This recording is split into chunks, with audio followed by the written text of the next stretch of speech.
हर हर महादेव। हमारे चैनल पे आप सभी का स्वागत। शिवलिंग की जो पूजन होती है, भगवान शंकर की जो शिवलिंग का पूजन है वो साधारण नहीं। 2 गुप्त नवरात्रे होते हैं, थोड़ा ध्यान देंगे।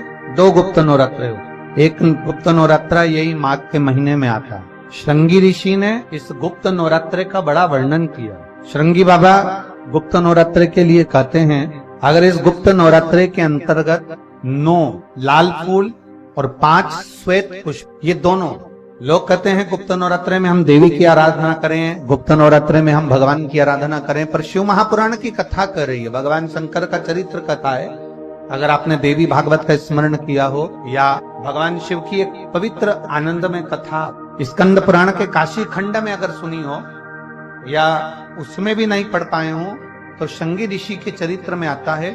श्रृंगी बाबा ने वर्णन किया है कि किसी भी स्थान पर यदि हमारे घर में 2 शिवलिंग है, नहीं है, तो किसी अपने घर के गमले में, बगीचे में 2 पार्थिव लिंग का निर्माण, उसमें एक शिव जी का स्मरण करें और एक में माता पार्वती जी का स्मरण। एक पर 9 पुष्प लाल और एक पर श्वेत पुष्प 5 समर्पित करें, बाबा की आराधना करें, घी का दीप लगाएं, पूजन करें और बाद में उन शिवलिंग को, उन पुष्पों को विसर्जन कर, किसी भी नदी में, तालाब में, बावड़ी में, वहां नहीं विसर्जन कर सकते हैं तो किसी वृक्ष के नीचे उनका विसर्जन कर। और ये नवरात्रे, ये जो गुप्त नवरात्रे हैं, इस माघ महीने में जो गुप्त नवरात्रे आती है, इसी के अंतर्गत इसका पूजन है। एक बार हमने पहले वर्णन किया था, जिसके यहाँ संतान नहीं होती उसके लिए भी पहले जो आषाढ़ के महीने में जो गुप्त नवरात्रे आते हैं उसका स्मरण कराया था। चाहे गुप्त नवरात्रे हो, चाहे सर्व नवरात्रे हो, केवल देवी की आराधना कर रहे हैं और सोचें कि हम माता जी की आराधना कर रहे हैं और माता जी हम पर प्रसन्न हो। शिव महापुराण की कथा कहती है, कोई सी भी नवरात्रे में अगर आप शंकर भगवान की आराधना के साथ देवी की आराधना करेंगे तो शिव महापुराण की कथा कहती है, महादेव शिव और शक्ति दोनों ही कृपा जरूर करते हैं, ये निश्चित। हम शिव और शक्ति की दोनों की आराधना। 2 गुप्त नवरात्रे होते हैं, थोड़ा ध्यान देंगे। 2 गुप्त नवरात्रे होते हैं। एक गुप्त नवरात्रा यही माघ के महीने में आता है। श्रृंगी ऋषि ने इस गुप्त नवरात्रे का बड़ा वर्णन किया। श्रृंगी बाबा ने इस गुप्त नवरात्रे के बारे में बहुत कुछ बताया, बहुत कुछ। श्रृंगी बाबा गुप्त नवरात्रे के लिए कहते हैं कि अगर इस गुप्त नवरात्रे के अंतर्गत 9 लाल फूल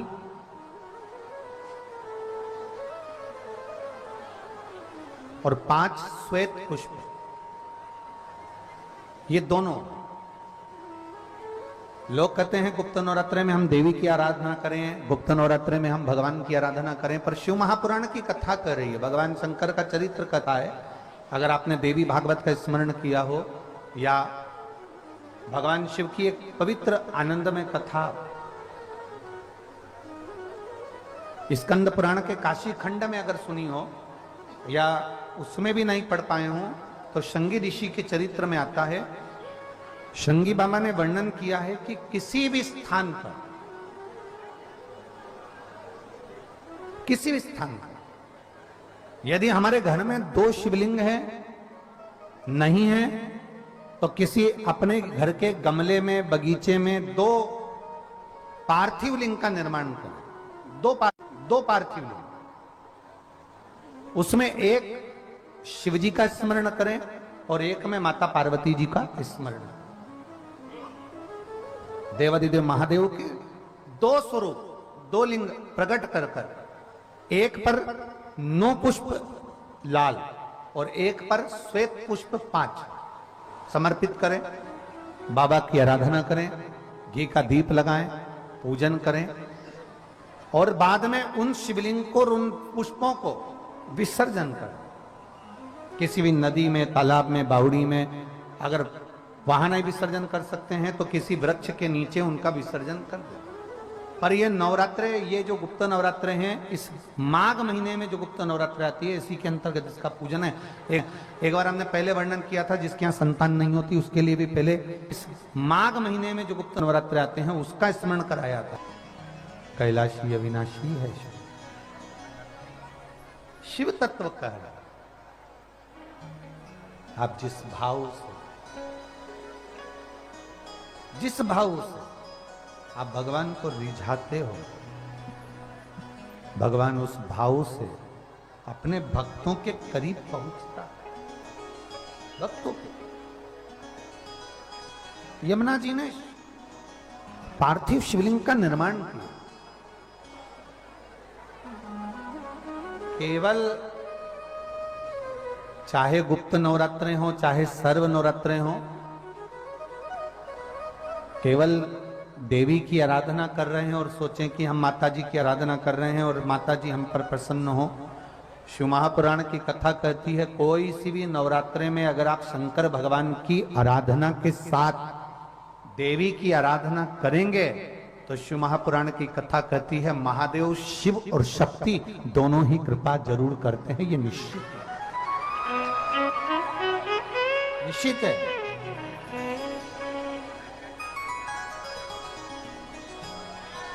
केवल एक शिव की आराधना कर लेना या शक्ति की आराधना कर लेना, हम शिव और शक्ति की दोनों की आराधना एक साथ करते,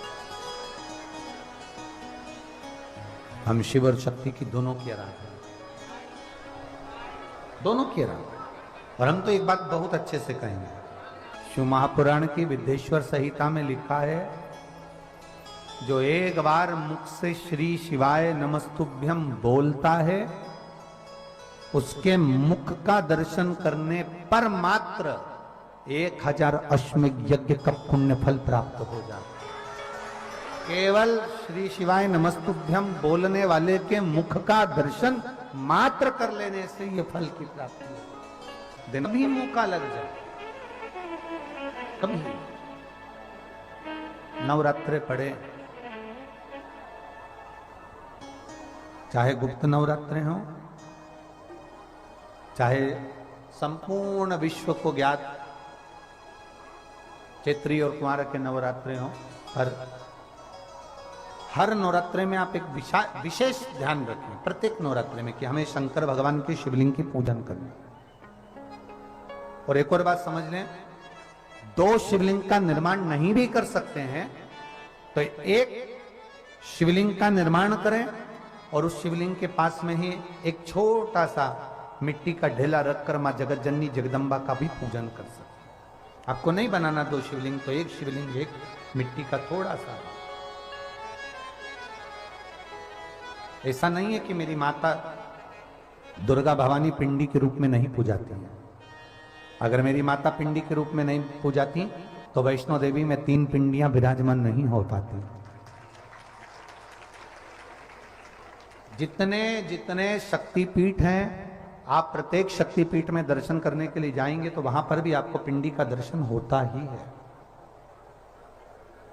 प्रत्येक शक्तिपीठ, ऐसा नहीं कि मेरी मां पिंडी के रूप में फिर पूजाती नहीं है, वो भी पूजाती है। आप जिस भाव से भजेंगे,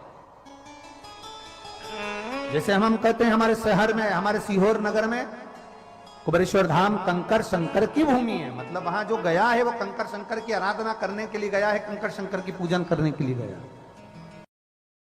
आपके घर में पितृदोष है, आपको ऐसा महसूस होता है, आपको लगता है, तो किसी भी नवरात्रि के पहले जो अमावस्या पड़ती है, गुप्त नवरात्रि, तो अंदाजा लगाइए।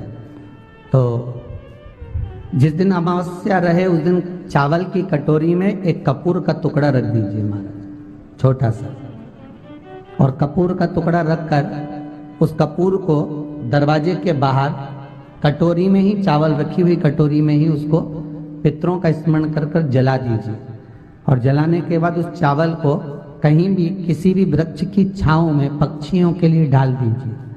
शिव महापुराण की कथा कहती है, अगर मान लो पितृ आपको कष्ट दे रहे हैं, पितृ आपको तकलीफ दे रहे हैं, कोई काम नहीं होने दे रहे हैं, या कहीं आपको ऐसा लगता है कि पितरों का दोष है, तो वो पितृ दोष देवी, अब ये जो आप करेंगे ये कब कर रहे हैं? अमावस्या के दिन आप उसको रख रहे हैं। अमावस्या के दिन उसको रखकर रात भर आपने रखा कपूर के साथ में, सुबह एकम पड़ गई, नवरात्रि लग गई, उसी दिन उसको जलाकर आपने पटक दिया।